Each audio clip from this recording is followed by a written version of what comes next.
რატომ არის სამუშაო ადგილზე სექსუალური შევიწროება გავრცელებული საქართველოში?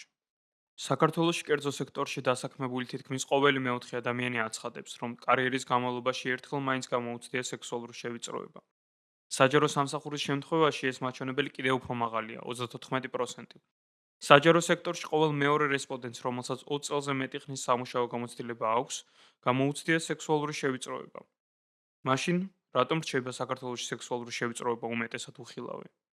გამარჯობა. ეს არის CRRC საქართველოს პოდკასტი. დღეს განვიხილავთ ერთ-ერთ ყველაზე მწვავე, მაგრამ დაფარულ პრობლემას, რომელიც სამუშაო გარემოში გვხვდება.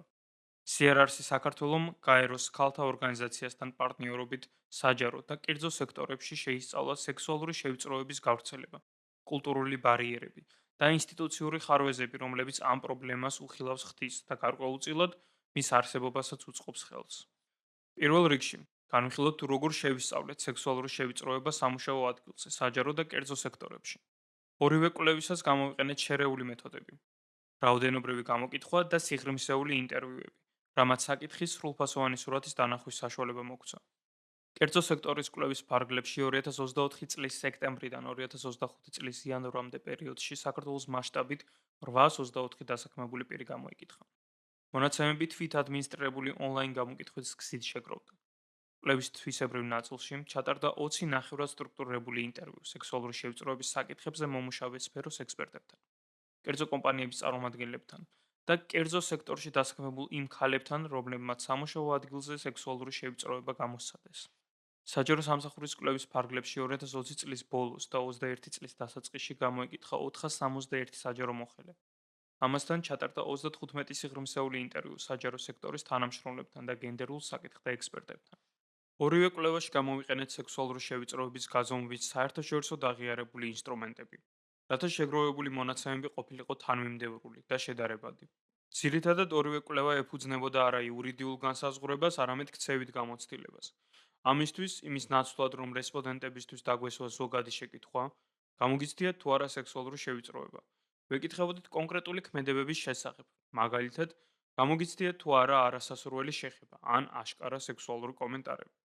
ეს მიდგომა უფრო ზუსტად ზომავს სექსუალური შევიწროების გავრცელების დონეს, ვიდრე სექსუალური შევიწროების სამართლებრივი განსაზღვრება. კვლევა მაჩვენა, რომ საქართველოში სამუშაო ადგილზე სექსუალური შევიწროება საკმაოდ ფართოდაა გავრცელებული. კერძო სექტორში დასაქმებული თითქმის ყოველი მეოთხე რესპონდენტი, 24%, ამბობს, რომ კარიერის განმავლობაში ერთხელ მაინც გამოუცდია სექსუალური შევიწროება სამუშაო ადგილზე. ქალი რესპონდენტების შემთხვევაში ეს მაჩვენებელი 27%-მდე იზრდება. აღსანიშნავია, რომ 35 წლამდე პირები და ის ქალები, რომლებმაც აღნიშნეს, რომ არ არიან დაქორწინებული და არ იმყოფებიან თანაცხოვრებაში, უფრო ხშირად ხდებიან სექსუალური შევიწროების მსხვერპლი. საჯარო სამსახურში დასაქმებულთა 34%-მა აღნიშნა, რომ საჯარო სამსახურში კარიერის განმავლობაში გამოუცდია სექსუალური შევიწროება. აღსანიშნავია, რომ ქალები და ის რესპონდენტები, ვინც 20 წელზე მეტია საჯარო სამსახურში მუშაობს, უფრო ხშირად ამბობდნენ, რომ გამოუცდიათ სექსუალური შევიწროება. კერძოდ, ყოველი 5 ქალი რესპონდენტიდან 2 ამბობდა, რომ გამოუცდია სექსუალური შევიწროება სამუშაო ადგილზე. იმ რესპონდენტთაგან, ვინც 20 ან მეტი წელია საჯარო სამსახურში მუშაობს, ყოველმა მეორემ განაცხადა, რომ გამოუცდია სექსუალური შევიწროება საჯარო სამსახურში მუშაობისას. ორივე სექტორის შემთხვევაში ყველაზე ხშირად გვხვდება სექსუალური შევიწროების ვერბალური და არავერბალური ფორმები. მაგალითად, სექსუალური ხასიათის ხუმრობები, არასასურველი მზერა ან შეუსაბამო კომენტარები. სექსუალური შევიწროების შემთხვევები ხშირია იზოლირებულ სივრცეებში, დახურულ კაბინეტებში, ივლინებებში, კორპორატიულ წვეულებებზე ან ონლაინ. ეს უკანასკნელი განსაკუთრებით გახშირდა COVID პანდემიის შემდეგ. რატომ რჩება ასე ფართოდ გავრცელებული პრობლემა უხილავი? კვლევამ რამდენიმე ურთიერთდაკავშირებული ფაქტორი გამოავლინა. უპირველეს ყოვლისა, დიდი მნიშვნელობა აქვს სოციალურ ნორმებს. სექსუალური ხასიათის კომენტარები და ხუმრობები ხშირად აღიქმება როგორც უვნებელი ფლირტი ან სამუშაო კულტურის ნაწილი. ორივე კვლევის შედეგების თანახმად, კაცებში უფრო ხშირია იმის ალბათობა, რომ სექსისტური დამოკიდებულებები გამოვლინდეს, ვიდრე ქალებში. კერძო სექტორში დასაქმებულ რესპონდენტ კაცთა თითქმის ნახევარი მიიჩნევს, რომ მიმზიდველ ქალს სამუშაო ადგილზე მის მიმართ სექსუალური ხასიათის ყურადღების ან ქცევის მოლოდინი უნდა ჰქონდეს. ასეთი ქცევის ნორმალიზება ქმნის გარემოს, სადაც სექსუალური შევიწროება პრობლემად ვერ აღიქმება. ინსტიტუციური რეაგირების ნაკლებობა პრობლემას კიდევ უფრო ამწყობებს. კერძო სექტორში დასაქმებულთა 38%-მა თქვა, რომ კომპანიაში სექსუალური შევიწროების წინააღმდეგ ბრძოლის პოლიტიკას საერთოდ არ არსებობს. ხოლო 21%-მა აღნიშნა, რომ მათ ორგანიზაციაში დანერგილია ფორმალური რეაგირების მექანიზმი. გამოკითხულთა 86% არასდროს დასწრებია ტრენინგს სამუშაო ადგილზე სექსუალური შევიწროების შესახებ. ასეთი დამოკიდებულება მკაფიო სიგნალს აგზავნის. სექსუალური შევიწროება სერიოზულ პრობლემად არ აღიქმება და მსხვერპლს არ უნდა ჰქონდეს რეალური მხარდაჭერის ან დაცვის მოლოდინი.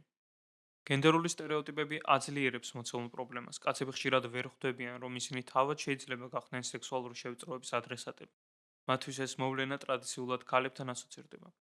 შედეგად, კაცებმა, რომლებიც სექსუალური შევიწროების მსხვერპლნი არიან, შეიძლება ვერც გაიაზრონ ეს. გარდა ამისა, სქესის მიუხედავად სექსუალური შევიწროების შემთხვევის შეტყობინება სოციალურ რისკს შეიცავს.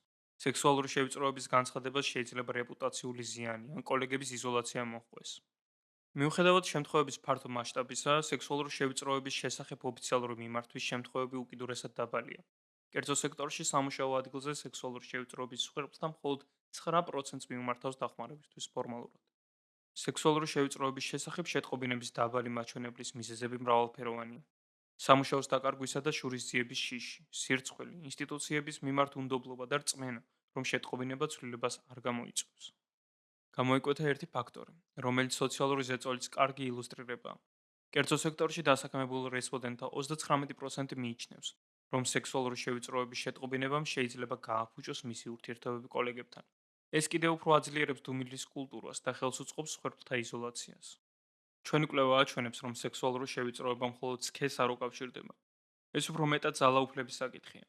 კერძო სექტორში სექსუალური შევიწროების მსხვერპლი ქალების 51%-ის შემთხვევაში შემოვიწროებელი მათი ხელმძღვანელი იყო. სამუშაო ადგილზე სექსუალური შევიწროების საფუძველი გენდერულ უთანასწორობაში, მყარი იერარქიულ სტრუქტურასა და იმ კულტურაშია, რომელიც ქალთა გამოცდილებებს აკნინებს, ან სერიოზულად არ აღიქვამს. ზოგი ჯგუფი განსაკუთრებით დაუცველია, მაგალითად, შშმ ქალები, დაუოჯახებელი, განქორწინებული ან ქვრივი ქალები, მარტოხელა დედები, LGBTQ+ თემის წარმომადგენლები, ასევე სტაჟიორები და დროებით დასაქმებულები. ამ ჯგუფების საერთო მახასიათებელია ძალაუფლების შეზღუდული რესურსები და წინააღმდეგობის გაწევის შეზღუდული შესაძლებლობა. ეს უთანასწორობა განსაკუთრებით თვალსაჩინოა ისეთ სექტორებში, რომელშიც მამაკაცები დომინირებენ, მაგალითად, სამშენებლო, სამართალდაცვისა და უსაფრთხოების სფეროები. ეს მიგნებები მნიშვნელოვანია საქართველოში სამუშაო გარემოს დინამიკის გასაგებად. სექსუალური შევიწროების შესახებ ინსტიტუციური დუმილი და კულტურული ნორმალიზება როგორც კერძო, ისე საჯარო სექტორში ნაყოფიერ ნიადაგს ქმნის მის შემდგომი გაგრძელებისთვის.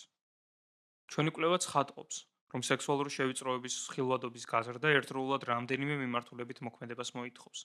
ცნობიერების ამაღლებას, ორგანიზაციული კულტურის შეცვლას, კანონის ეფექტიან განხორციელებასა და საზოგადოებრივი დამოკიდებულების ტრანსფორმაციას. აუცილებელია, რომ სახელმწიფომ დაიწყოს ფართომასშტაბიანი საინფორმაციო კამპანია, დანერგოს სავალდებულო ტრენინგები დამსაქმებლებისთვის და გააძლიეროს მონიტორინგისა და აღსრულების გზები. სამართლებრივ ჩარჩოს უნდა მოჰყვებოდეს განხორციელების ძლიერი და პრაქტიკული მექანიზმები. დამსაქმებლისთვის ეს ნიშნავს შევიწროების საწინააღმდეგო მკაფიო პოლიტიკის მიღებას, კონფიდენციალური და დამოუკიდებელი შეტყობინების მექანიზმების შექმნას ყველა თანამშრომლისთვის, მათ შორის მენეჯმენტისთვის ტრენინგების ჩატარებას და ანგარიშვალდებულების უზრუნველსაყოფად ინციდენტების აღრიცხვას. ყველაზე მთავარი კი კულტურის ცვლილებაა.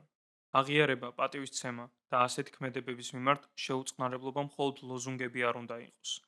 სწორედ ეს არის უსაფრთხო და სამართლიანი სამუშაო გარემოს წინაპირობა.